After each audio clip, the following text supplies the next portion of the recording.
بسم اللہ الرحمن الرحیم. بہت شکریہ ڈائلاگ اینڈ ڈسکشن فورم کے سیشن میں جس کتاب کے اوپر ریویو میں دینے جا رہا ہوں that is philosophy of science a very short introduction. Author ہے سمیر اوکاشا, پروفیسر ہے فلاسفی آف سائنس کے ایٹ یونیورسٹی آف برسٹل. اور اس سے پہلے جو ان کی کتاب مشہور ہوئی ہے وہ ہے evolution and the levels of selection. تو ڈاکٹر طارق صاحب سے میں ریکویسٹ کروں گا کہ کسی ڈی ڈی ایف سیشن میں اس کے اوپر ریویو اگر ہو جائے. Evolution and the levels of selection 2006 میں یہ کتاب پبلش ہوئی تھی اور بڑی فیمس کتاب ہے. آتھر کے اسلوب کے حوالے سے اس کے اوپر آنے سے پہلے میں تھوڑا سا ذکر کروں گا کہ جی واٹ آر دا سورسز, کہاں سے میں نے کتاب مجھے نہیں ملی ٹو بی ویری ہانسٹ. اسلام آباد اور پشاور میں نے ڈھونڈی کتاب, لیکن وہ آکسفورڈ بک والوں کے پاس بھی نہیں تھی اور کتاب نہیں تھی. پھر لکی یہ جو آئیڈیا مجھے آیا وہ جو ایک شیبانی فاؤنڈیشن ہے جس کے روح روا یہ مراد علی صاحب ہیں, اور آج ان کی کتاب بھی مجھے ملی. تو ایک اور ڈی ٹی ایف کے لیے سید اختر صاحب اس پہ انشاءاللہ ریویو دیں گے, میری ان سے درخواست ہوگی. تو مراد علی صاحب کا شکریہ شیبانی فاؤنڈیشن کے, وہ روح رواں ہے انہوں نے. اور مراد علی کا تھوڑا سا تعارف کرتا چلوں.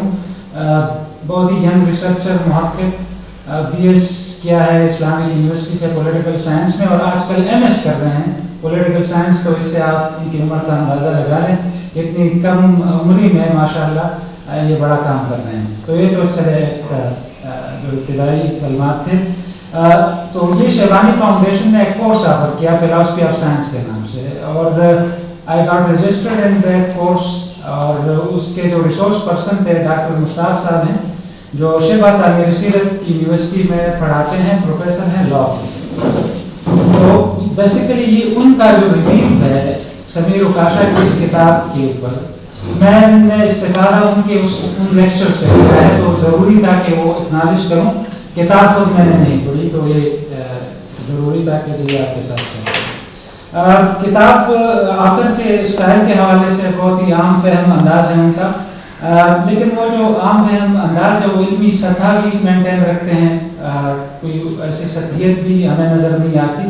اور سب سے جو اچھی بات ہے کہ جی سمیر اوکاشا کوئی پوزیشن نہیں لے رہے ہیں اس میں کہ جی عام طور پہ جو آتھرس کا ایک ٹلٹ ہوتا ہے اور وہ واضح ہو جاتا ہے اس تحریر کے اندر, تو کوئی پوزیشن انہوں نے کوشش کی ہے کہ جی وہ کوئی پوزیشن نہ لے. اور اس طرح کا جب کوئی ایشو آتا ہے تو وہ پھر سوالات اٹھاتے ہیں کہ جی وہ قاری کے اوپر چھوڑ دیتے ہیں کہ جی واٹ نیکسٹ, یا وہ سوال چھوڑ دیتے ہیں قاری کے لیے. تو ایک ڈائلیکٹک اسٹائل ہے ان کا. تو یہ تو کچھ کتاب کے اسلوب اور آتھر کے حوالے سے میں نے بات کی. کتاب کے جو مندرجات ہیں, چیپٹرز جو ہیں 7 چیپٹرز ہیں. پہلا chapter what is science, historical background ہے, اس پہ بات ہم کریں گے. کچھ چیزیں جو بہت بیسک ہیں اور آپ کے لیے شاید اس میں اتنی دلچسپی آپ کی نہ ہوں, تو کوشش میری یہ ہوگی کہ جی وہ چیزیں اسکپ کروں یا تھوڑا سا جلدی اس کو نمٹا لوں. تو پہلا chapter what is science, historical background ہے, اور what is philosophy of science اس کے متعلق ہے. جو چیپٹر 2 ہے وہ سائنٹیفک انفرنس, سائنسی استنباط, اس پہ بات کرتے ہیں, اور اس میں زیادہ تر وہ ڈیڈکشن اور انڈکشن کے فرق کو واضح کرتے ہیں, اور اس کی جو پرابلمس ہے اس کو ہائی لائٹ کرتے ہیں. جو چیپٹر 3 ہے وہ ایکسپلینیشن ان سائنس, سائنس کی جس طرح توضیح کرتی ہے اس میں بنیادی سوال جو اس چیپٹر میں وہ چھیڑتے ہیں کہ جی کیا سائنس جو ہے وہ کائنات کا ہر معمہ حل کر سکتی ہے. تو یہ 3rd چیپٹر ہے. اور جو 4تھا چیپٹر ہے وہ ریئلزم ورسز اینٹی ریئلزم, یا ریئلسٹ اور اینٹی ریئلسٹ کا جو موقف ہے, جو میں نے بات کی کہ جو اسلوب ان کا یہ ہے کہ جی وہ کوئی ایک پوزیشن نہیں لیتے, لیکن اس کو ایک ڈائلیکٹک انداز میں آگے لے کے چلتے ہیں, دونوں کا موقف سامنے رکھتے ہیں اور اس پہ بات کرتے ہیں. جو چیپٹر 5 ہے وہ سائنٹیفک چینج اینڈ سائنٹیفک ریولوشنز کے بارے میں. ٹھیک ہے جی, کہ جی جو سائنسی انقلابی تبدیلی کون سی کہلائے گی, یا جس کو ہم اس کو پیراڈائم شفٹ جس کو کہا جاتا ہے, کہ جی وہ پیراڈائم شفٹس کیا ہوتی ہیں, اور اس کی وہ مثالیں کر دیتے ہیں. آگے کے اوپر ڈسکشن ہوگی. جو چیپٹر 6 ہے وہ فزکس اور بایولوجی اور سائیکالوجی سے کچھ نمونے کے طور پر کچھ ایسے ایشوز لیتے ہیں, اور پھر اس کو جو ابھی تک جو چیپٹر 5 تک جو بحث وہ کر چکے ہیں اس کے تناظر میں ان مسائل کو دیکھتے ہیں کہ جی اس کا اطلاق ایک قسم کا کہ جی وہ جو سلگتے مسائل جو یہ جو بڑے فیلڈز ہیں سائیکالوجی اور بایولوجی اور فزکس کے، تو دیکھتے ہیں کہ جی اس بحث کا اطلاق کیا ہے اس کے لیے. ٹھیک ہے جی. چیپٹر 7 جو ہے وہ سائنس اینڈ اٹس کرٹکس، اور یہ ٹارگیٹ بھی یہی ہے اصل میں. یہ چیپٹر میرا نہیں خیال کہ جی آج کے اس ڈسکشن میں جو 30-40 منٹ پہ محیط ہوگی وہاں تک میں پہنچ پاؤں گا یا نہیں، آئی ایم ناٹ شیور. لیکن اصل ہدف اس کتاب کا یہی ہے کہ جی سائنس اینڈ اٹس کرٹکس کے نام سے کہ سائنس اور اس کے جو ناقدین ہیں اور دفاع کرنے والوں کا مقام. ٹھیک ہے جی. اس میں جو سائنٹزم کا کانسیپٹ ہے کہ جی سائنس نے جس طرح اس کو ایک تقدیس کا درجہ حاصل کیا ہے، اور کیا سائنس جو ہے ہر ایک سوال کا جواب ہے، اور پھر سائنس اور مذہب کا تعلق یا ان کا تصادم کہاں پہ آتا ہے، اور اس کے حوالے سے بحث ہے. ٹھیک ہے جی. اور اس میں جو مشہور ہماری جو کریشنسٹ اور ریولوشنسٹ کی جو انٹیلیجنٹ ڈیزائن کی اور اس طرح کی بحث ہے یہ ہے. ٹھیک ہے جی. اور جو ایک اہم سوال اس آخری چیپٹر میں وہ اٹھاتے ہیں کہ کیا سائنس ویلیو فری ہے، کیا سائنس اخلاق سے ماورا کوئی چیز ہے. تو یہ کتاب کے مندرجات ہیں، 7 ابواب ہیں اس کتاب کے جو میں نے آپ کے سامنے پیش کی. اب آتے ہیں پہلے چیپٹر کی طرف. جی اس میں کوشش میری یہی ہوگی کہ جی کچھ چیزیں جو آپ کے لیے کوئی نئی چیز نہیں ہے، بلکہ میرا خیال ہے کیونکہ کتاب یہ بیسک انٹروڈکشن ہے فلاسفی آف سائنس. بالکل کہیں کہ جی الفابیٹس ہیں فلاسفی آف سائنس کے، تو کہیں پہ بعد میں اس ڈسکشن کو آئی ایکسپیکٹ کہ جی آپ انرچ کریں گے. چیپٹر 1 جو ہے واٹ از سائنس. ٹھیک ہے جی. ضمیر اکاشا اس کو اسی طرح ڈیفائن کرتے ہیں کہ جی an attempt to understand, explain and predict the world we live in. ٹھیک ہے جی. ہم جس دنیا میں رہتے ہیں اس کو ایکسپلین کیسے کیا جا سکتا ہے. ٹھیک ہے جی. اس کا یہ جو کوشش ہے، یہ جو اٹیمپٹ ہے کہ اس کو ہم انڈرسٹینڈ کریں، اس کو ایکسپلین کریں اور اس کو پریڈکٹ کریں، کہ یہی سائنس کا کام ہے یا سائنس یہ چیز کہلاتی ہے. ٹھیک ہے جی. اس طرح جو سوال بیسیکلی یا سوال یا کمنٹ ہے، آپ نے جب اسٹارٹ میں بات کی سائنس اور مورالٹی کے حوالے سے.